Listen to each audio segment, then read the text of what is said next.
কেন? জি সমান তালে একজন সেনাপতি হিসাবে, যোদ্ধা হিসাবে না, সেনাপতি হিসাবে। Thank you. আমি আপনাকে এই কৃতজ্ঞতাটুকু জানাতে অনেক দেরি করে ফেললাম। না না না না না, আপনি ক্ষমা করবেন। না না না না, দলের পক্ষে, আমার পক্ষ থেকে এবং বাংলাদেশে আমরা যারা মুসলিম বসবাস করি সবার হয়ে আমি আপনাকে কৃতজ্ঞতা জানাচ্ছি, ধন্যবাদ জানাচ্ছি যে আপনি কঠিন দিনে আমাদের পাশে বোন কেউ দাঁড়ায় নাই, ওই সময় আপনি দাঁড়াইছেন আমাদের পাশে। আল্লাহু আকবার। জি আল্লাহু আকবার। আমি তো আপনার এই ঋণ আমরা পরিশোধ করতে পারবো না, পারবো না। আমি খালি একটা কথা আপনাকে বলতে চাই, আমার বড় ভাই, যে জামায়াতের আপনি এত বড় পজিশন থেকে আমাকে যে কল করছেন, আমি really I am grateful. I think all my fight and all my labour for all this time, আজকে আমি খুব শান্তি পাচ্ছি। 11 সালে যখন প্রথম লিখলাম নয়া দিগন্তে, আমি মানে কি অত্যাচারী শাসকের বিরুদ্ধে, আমার উপর দিয়ে যে কি ঝড় গেছে, আমার বাড়ি ঘর সমস্ত ব্লক করে দিছে, দেশে যাওয়া বন্ধ করে দিছে, আমার বিরুদ্ধে অনেক কিছু করছে, মামলা দিছে।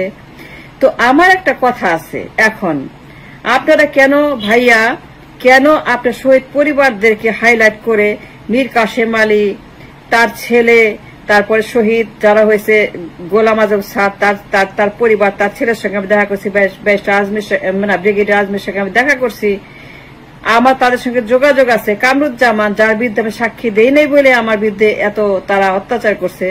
তো এই পরিবারগুলোকে একটা সেপারেট ট্রাইব্যুনাল করে আমি সাক্ষী দিতে চাই, আমি যাইতে চাই।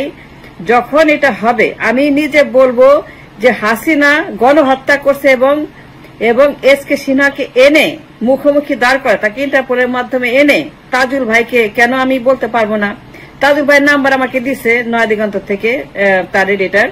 তো আমি চাই কি যে এসকে সিনহাকে দেশে আইনা ইন্টারপোলের মাধ্যমে দুইজনকে মুখোমুখি দাঁড় করে প্রশ্ন করা হোক যে এসকে সিনহা কি বলে আর ওই হাসিনা কি বলে, এবং এই মানুষগুলো যে খুন করছে, আমি যে তার মাঝখানে একটা সাক্ষী। কামরুজ্জামান মানুষ মারে নাই, আমাকে বলে সে হত্যা করছে, তুমি সই করো। আমি বলছি না, আমাকে কোনো মতে তোমরা বাধ্য করতে পারবে না। তারপর ওই যে চলে আসছি, তারপর থেকে আমার উপর মামলা। তা আমি চাই কি আপনারা হাইলাইট একটা ট্রাইব্যুনাল ফর দিস জামায়াতে ইসলামের বিরুদ্ধে হাসিনা ফ্যাসিজম। অবশ্যই উদ্যোগ নেব, আপনি ইনশাআল্লাহ জানবেন। আপনার দোয়া লাগবে, পরামর্শ লাগবে, সহযোগিতা লাগবে। আমি সাক্ষী দিতে চাই কামরুজ্জামানের পক্ষে, শহীদ পরিবারের পক্ষে, মীর কাশেম আলীর পক্ষে, গোলাম আজম স্যারের পক্ষে, সাইদি স্যারের পক্ষে। আরেকবার কৃতজ্ঞতা, আরেকবার ধন্যবাদ। আল্লাহ আপনাকে হায়াত বাড়িয়ে দিন এবং সেই দিনটা দেখার অপেক্ষায় আমরা থাকলাম, যেদিন খুনিরা কাঁদবে এবং মজলুমরা হাসবে। জি স্যার, এসকে সিনহার ব্যাপারটা আমি আবার হাইলাইট করে বলবো, তাকে নিয়ে আসেন, আমি সাক্ষী দিতে চাই। I want to stand on the card করা এবং বলতে চাই যে কামরুজ্জামানদেরকে খুন করা হয়েছে এবং সেই জন্য তাকে লটকাইতে হবে 100 বার ঢাকা স্টেডিয়ামে। সেখানে উৎসব করব, আমরা নিজের মঞ্চ করে সেখানে হাততালি দিব, আমরা মিষ্টি খাবো, আমরা সেখানে নতুন মঞ্চ করে আমরা সেখানে উৎসব করব যে এই মহিলা যে সর্বনাশ করছে এই দেশের। এবং থ্যাংক ইউ স্যার। আমি আবার যাব 2 মাসের মধ্যে, আবার যাব, আমি যোগাযোগ করবো নয়া দিগন্ত অফিসে আপনার সাথে। আপনার ফোন নাম্বার আছে? জি, আমি আসছিলাম, আমি নয়া দিগন্ত অফিসে গেছিলাম। জি জি জি, আমি এইবার গিয়ে উৎসব করব, আমি সেখানে সবার সঙ্গে দেখা করব। আমি আসলে লো প্রোফাইল ছিলাম, কারণ কি আমাকে ব্ল্যাকলিস্ট করছিল, ঢুকতে পারি নাই। তো তারপরে বাড়িঘর বদ্ধভূমি বানায় ব্লক মারি দিছে, এইগুলা ঠিক করছি। এখন আবার যাবো, এরপরে যে আপনাদের সঙ্গে ইনশাআল্লাহ দেখা করব।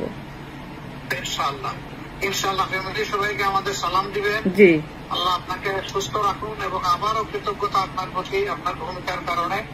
আল্লাহ তাআলা আপনাকে আরো বেশি সাহস বাড়িয়ে দিন এবং সত্যের পক্ষে আজীবন দাঁড়ানোর শক্তি দান করুন।